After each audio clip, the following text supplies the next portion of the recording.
Whoa. I'm running short of words right now, but I cannot afford this because I have to speak. Thank you so much for all the love, for all the warmth. Thank you for accepting me. Thank you very much.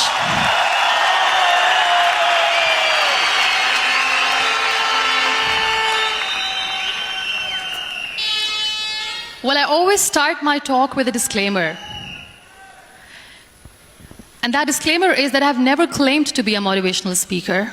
Yes, I do speak, but I feel more like a storyteller because wherever I go, I share a story with everyone. Well, it is a story of a woman whose perfectly imperfect life made her who and what she is today. It's the story of a woman who, in pursuit of her dreams and aspirations, made other people realize that if you think that your life is hard and you're giving up on that because you think your life is unfair, think again. Because when you think that way, you are being unfair to your own self. It's the story of a woman who made people realize that sometimes problems are not too big. We are too small because we cannot handle them.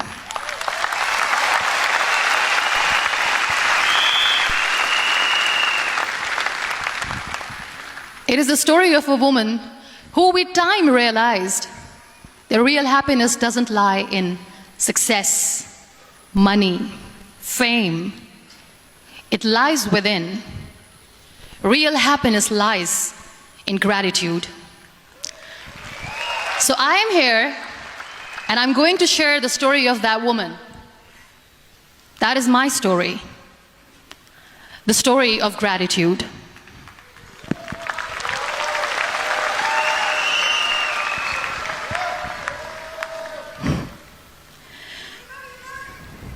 I love you too. I love you all. I believe in the power of words. Many people speak before they think. But I know the value of words. The words can make you, break you, they can heal your soul, they can damage you forever. So I always try to use the positive words in my life wherever I go. They call it adversity, I call it opportunity. They call it weakness, I call it strength. They call me disabled, I call myself differently abled. They see my disability.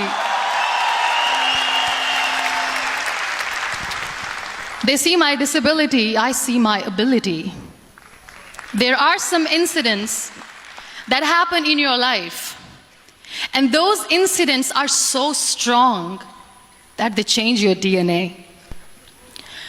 Those incidents or accidents are so strong that they break you physically. They deform your body, but they transform your soul.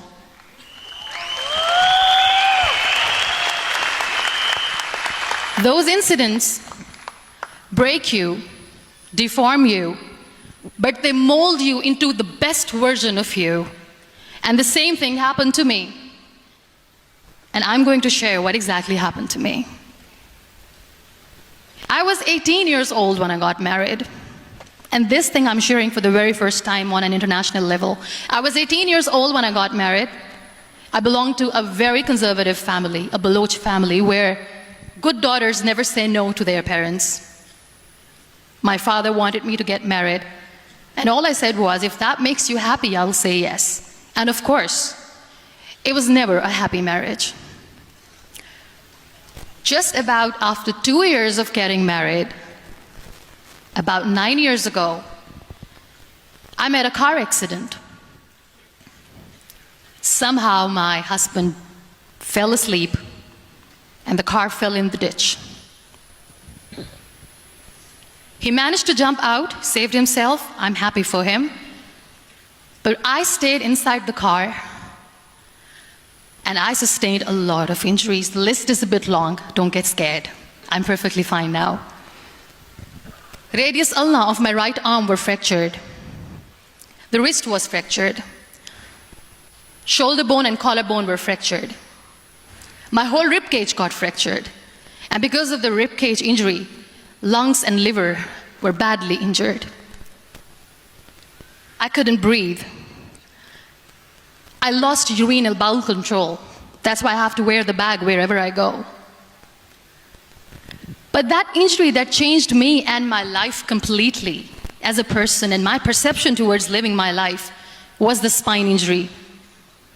3 vertebrae of my backbone were completely crushed, and I got paralyzed for the rest of my life. So this accident took place in a far-flung area in the outskirts of a very small province, Balochistan, where there was no first aid, no hospital, no ambulance. I was in the middle of nowhere in that toppled car. Many people came to rescue. They gave me CPR.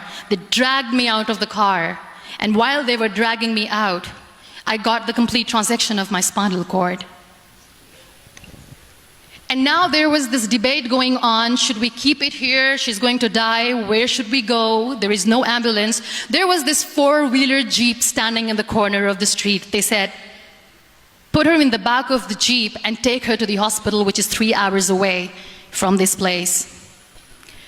And I still remember that bumpy ride. I was all broken. They threw me at the back of the Jeep and they rushed me to the hospital. That is where I realized that my half body was fractured and half was paralyzed. I finally ended up in a hospital where I stayed for 2.5 months. I underwent multiple surgeries. Doctors have put a lot of titanium in my arm. There's a lot of titanium at my back to fix my back. That's why people in Pakistan call me the Iron Lady of Pakistan. Sometimes I wonder how easy it is for me to describe all this all over again. And somebody has rightly said that when you share your story and it doesn't make you cry, that means you have healed.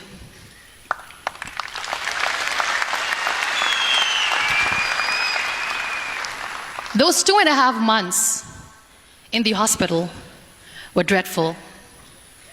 I will not make up stories just to inspire you. I was at the verge of despair. One day, doctor came to me and he said, well, I heard that you wanted to be an artist, but you ended up being a housewife. I have a bad news for you. You won't be able to paint again because your wrist and your arm are so deformed, you won't be able to hold a pen again. And I stayed quiet. Next day, doctor came to me and said, your spine injury is so bad, you won't be able to walk again. I took a deep breath and I said, it's all right. The next day, doctor came to me and said, because of your spine injury and the fixation that you have in your back, you won't be able to give birth to a child again. That day, I was devastated. I still remember